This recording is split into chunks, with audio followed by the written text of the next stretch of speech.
person in this position is if you ask them to intertwine their fingers and place them behind their head.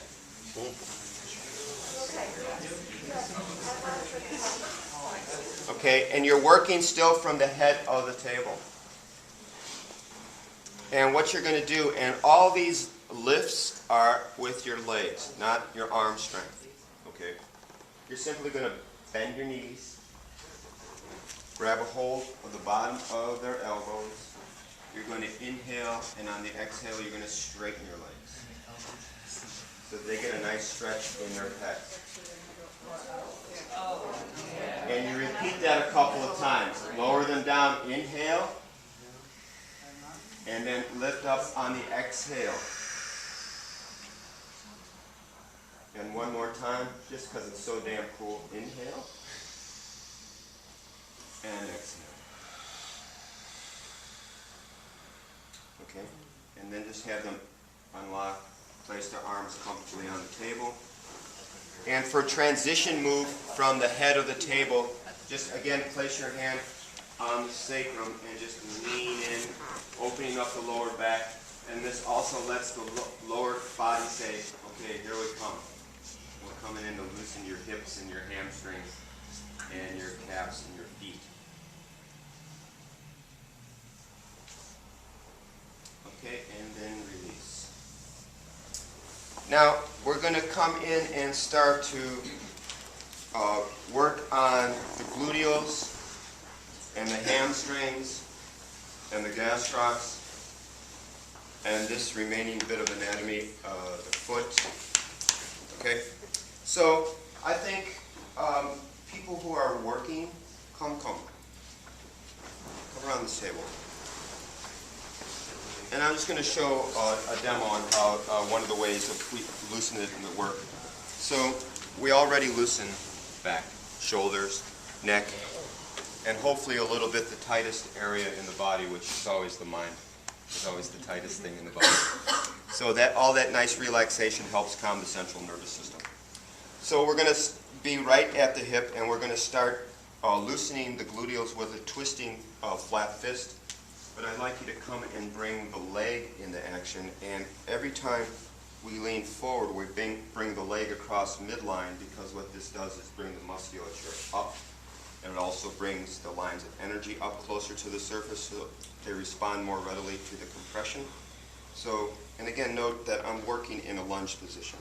If you're working like this, you're off balance. It's just not a good position, really. For some other things, it's great. But for this, it's more dynamic if you're working in a lunge position. So as you bring the leg across, compress. And we're compressing in this basically crescent moon shape that is dictated from the lateral border of the sacrum and the greater trochanter of the femur. So we don't want to apply any direct pressure to the bone, but rather this crescent moon shape here on the side of the hip. So make sure that you address that whole area as you bring the leg across.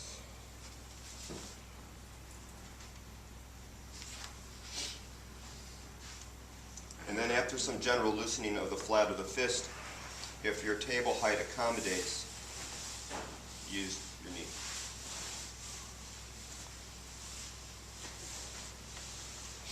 And that you want to work different areas. You don't want to just stay stationary. Now, we always work from general to specific. So after some loose fist compression and some general knee in the gluteal compression, we start to sustain the pressure and then bring the leg back.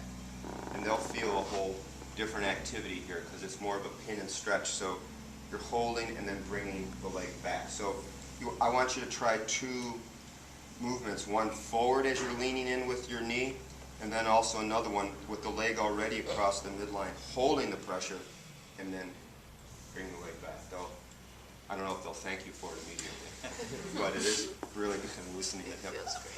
And after that, we're going to move with compressions down into the hamstrings. So, and I'm going to talk you through this again. I just wanted you to see it because it's a little long. Just shake the leg out a little bit. And then try using our knee for compressing into the hamstrings. So traditionally, this table that we work on is set lower than you usually do for regular massage. And you should set it so that when you bend your knee, it can come up pretty much like that. So using the knee that's farthest away from their head, we're going to start compression right at the common point of attachment of the hamstrings, just distal to the ischial tuberosity. Because we've been working all on the back, and that all pretty much constitutes one line of energy, the bladder meridian, as it comes through the back, through the hips, hamstrings, gastrocs, and out the side of the foot. So this pressure here so that you can use your knee to compress. This helps save your hands and wrists a little bit.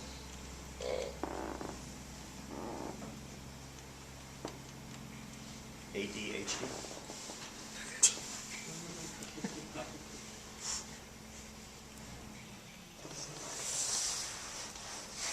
Okay. And then once we compress the hamstrings, to transition down to the gastrocs, simply bring the knee towards the gluteal as you come around, and then you can position yourself on the table so that you're at the end of the leg and you can grab a hold with two hands on the foot and just lean back, see the motion here, for nice continuation of the stretch through the glutes and the hamstrings. And now we're going to pick up where we left off. So we compressed, and now we're going to compress right behind the knee. Rather do circular fingertip friction, just to loosen up the joint and allow the blood and energy to flow more readily through the joints. They say that the chi gets stuck in between the joints quite a bit, so anything you can do to help open up the joints, that's why there's so much emphasis on stretching in the work. So circular fingertip friction behind the knee and some nice compression or petrissage.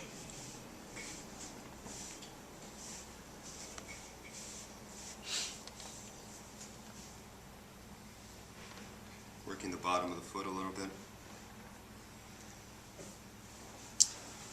And then after some general compression, we're going to come up and use thumb compression to work more specifically on this one line of energy that runs straight through the hamstring, right through the center of the knee, right through the head of the gastroc, then right out the outside foot and out the little toe. That's the pathway of the bladder meridian.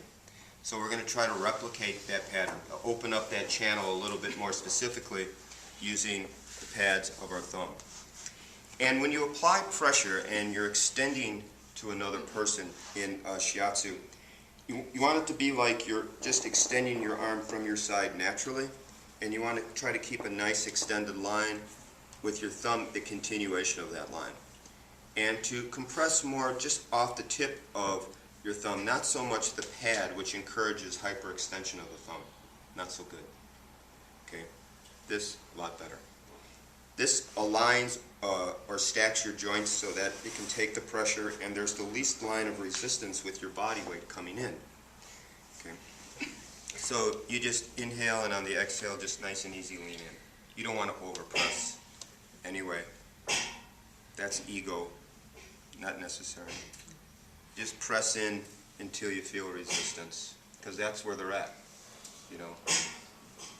Where you feel that resistance, that's when you're interfacing with their physical and their physical body and their energetic.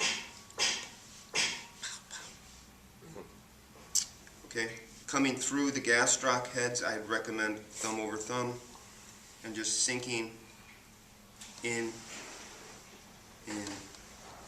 and into the side of the foot. Okay? And then we'll just end this with just a little working on the foot.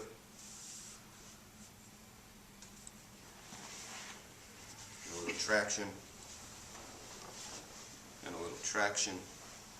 And then we can transition into the other side. Okay? So let's go back to your table and we'll talk you through that.